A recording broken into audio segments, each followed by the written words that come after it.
The NFC West isn't just competitive, it's a war zone. 3 heavyweight teams, 3 elite coaches, 3 completely different philosophies, all smashing into each other twice a year with playoff level intensity. Sean McVay has the Rams looking like the most complete team in football, Mike McDonald has turned Seattle into a defensive nightmare, and Kyle Shanahan is dragging a wounded roster into contention through sheer brilliance. Every game feels personal, every matchup feels like a season-defining brawl, and as the stakes climb higher, one thing has become impossible to ignore. The NFC West has become a complete and total bloodbath. All right, KRICH crew, so we are back with another banger, and look, we're jumping right into it because I got to talk about 3 different teams. Don't want it to be too long, but first off and foremost, make sure you guys like, comment, and subscribe. I appreciate all the love you have been showing over here on the channel. And look, normally I make this video about the NFC North, and I mean, the NFC North is still just as much of a bloodbath, but truthfully, the NFC West kind of being overlooked, it feels like right now. I mean, every team in this division has 9 wins, I think. Sorry, not every team. The Cardinals suck.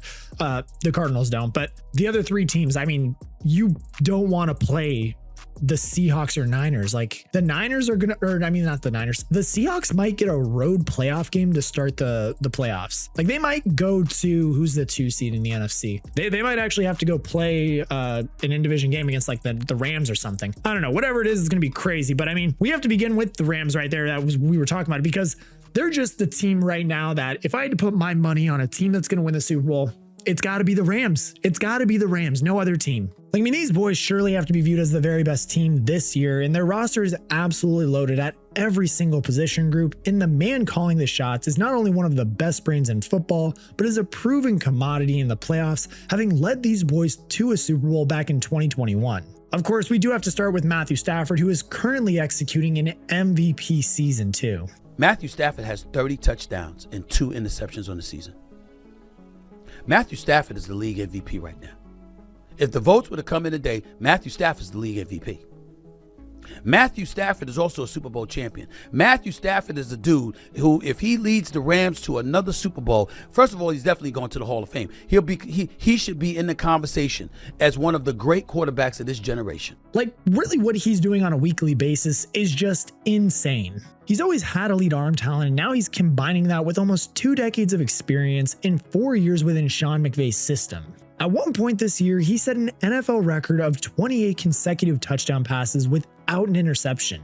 That just shows you how locked in he was in just slicing and dicing his way through NFL defenses week in and week out. And yes, of course, one of the main reasons why he is able, or I should say Matthew Stafford, is able to dominate week in and week out is because he has the best wide receiver duo in all of the NFL, with Puka Nacua on one side and Devontae Adams, who's 32 years old and doesn't look 32 at all right now. Like, each week seems to just bring a new insane catch from Nacua, who's one of the most reliable pass catchers in the entire NFL, already racking up 1,186 yards and 6 touchdowns on the season. Then in Adams, you have one of the most unguardable perimeter receivers the sport has ever seen. His veteran combo with Stafford has proven almost unstoppable in the red zone, emphasized by his 14 receiving touchdowns, which comfortably leads the NFL right now. Kyren Williams has been a much-loved weapon in the backfield for Sean McVay for years now, and he's now even more dangerous that he can be spelled by sophomore running back Blake Corum, who is also delivering at a very high level. These guys just ran all over the Cardinals for 200 yards, reflecting an all-around offense that can kill you in so many different ways.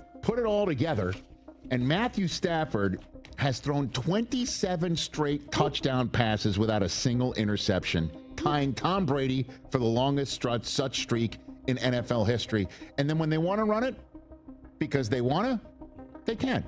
And they do. They want to throw touchdowns because they want to, and they can, they do. And then defensively, they want to knock you around because they want to, and they can, they do. They want to pick you off. They want to turn you over because they want to. Because they can, and they do.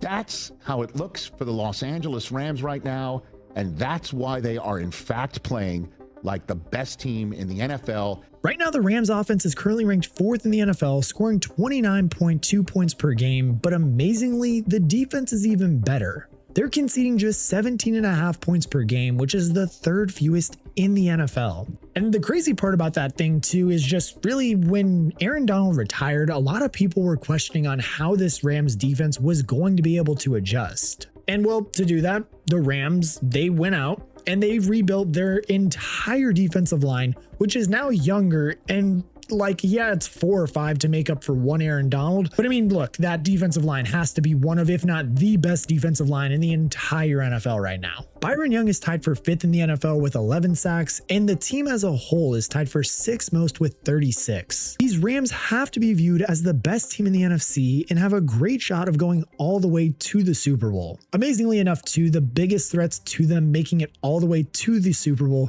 may actually come from within their own division. Because for as good as the LA Rams' young defense is, the Seattle Seahawks are even better. Mike Macdonald got the job at the Seahawks head coach because of the dominant defense he had built in Baltimore, and now that he has a couple of years to bring in the right personnel to deliver this vision in Seattle, his unit is looking utterly terrifying. They haven't conceded a touchdown in either of their last 2 games and are filling up the box score with hilarious ease. Like really, there are just so many players capable of changing games along this defensive line, and their 41 sacks are 4th most in the NFL, and they are coming from everyone on the defensive line. Leonard Williams and Byron Murphy lead the way with 7 sacks each, but Uchenna Nwosu also has 6 and DeMarcus Lawrence has 5. The big guy inside athleticism is off the charts. It's off the charts. Between Leonard Williams and Byron Murphy, the fact that they can 2-gap or hold a gap down or disrupt through a gap and then go, oh, wait, it's pass game, blah, blah, blah, blah, let me get back there and get rush. That's insane, right? That they have that. And now you have DeMarcus Lawrence coming back healthy, who's the game changer, in my opinion, because now it's like, they can win all 4 guys right across the row. Because Uchenna Nwosu is one of the better under-the-radar pass rushers there is in football, too. To where you go, man, if they rush 4, one of those guys is going to win the one-on-one, one of them. And if they get 5, like it's definitely with a creative blitz or whatever else. So that's what's incredible. Like that's what's so special about this team is that the defensive line and secondary are just working in sync so well right now for the Seahawks. And because the secondary is just so talented, they're able to get interceptions and allow their playmakers in Devin Witherspoon to go and make plays this season. On top of that too, you have Ernest Jones leading a supremely dangerous and versatile linebacker room, giving you one of the most ferocious and suffocating defenses in recent NFL history. They're giving up just 17.4 points per game and are tied for 5th in the NFL with 21 turnovers. Like this quality on the defensive side of the ball only makes life easier for an offense where we are seeing our fair share of storylines as well. Of course, I'm talking about Jackson Smith-Njigba, who is the frontrunner for Offensive Player of the Year, as he broke out as the Seahawks' top weapon last year, but nobody could have anticipated quite how big of a step forward he was going to take in 2025. Like by week 12, he had already broken the Seattle Seahawks single-season franchise record for receiving yards, and now after 14 weeks, he's already racked up 1,412 yards and 9 touchdowns. Jackson Smith-Njigba. Hey, look, we can say all I know is this. You can rank him where you want to, but I don't believe he's going to be there very much longer. He is the best route. Hey, he can do it all. That release, he got the release game. He quicker the cat on a marble table. Got great hands.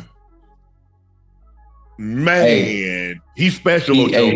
He's special. He's taken over several games this year already and now has his eyes set on potentially breaking Calvin Johnson's single season record, which had looked untouchable for so long. Of course, he can't do that without some good play from the quarterback, which he has certainly had with Sam Darnold under center. Darnold has cooled off a little bit in the recent weeks, but there is no denying that his connection with JSN is as strong as ever. I mean, even at one point in the season, Darnold was in the MVP race, and even though that it looks like it will be going to a different quarterback in the NFC West this year, the Seahawks have got to feel pretty good about the production they're getting from Darnold at a very, very team-friendly price as well. All in all, though, the Seahawks team, much like the Rams, is looking like one of the most talented and deep rosters in the entire NFL. And we should have seen that coming too, because with that incredible defense, you don't even need to put up that many points to win.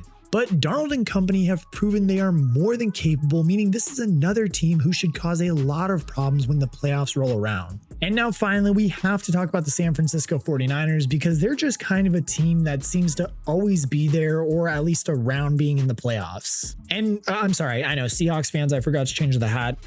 Don't hate me too much, but now that we're talking about the Niners, I mean, truthfully, it's been a really weird year for the Niners, and it's mainly due to the fact that Brock Purdy, after signing his massive new contract, has been out a very good part of this year at least. I mean, luckily somehow though, Kyle Shanahan managed to find a way to resurrect Mac Jones of all quarterbacks and just ran the offense admirably and made them, 5-3 while he was the starting quarterback for them, and really kept them in the hunt while, Brock Purdy was out. And really his comfort and success in the offense should have come as no surprise. He's exactly the kind of quarterback that Kyle Shanahan likes, executing the game plan that he draws up and getting the ball out quickly to his receivers. Jones really just does deserve a ton of credit for how he kept this offense ticking over in Brock Purdy's absence, as does Kyle Shanahan, who would be a deserved winner of Coach of the Year award. And for as much credit as we can give to Mac Jones, the ceiling of this offense is just much higher when Brock Purdy is the starting quarterback. Not only that too, but with how CMC is low-key kind of playing very well this year,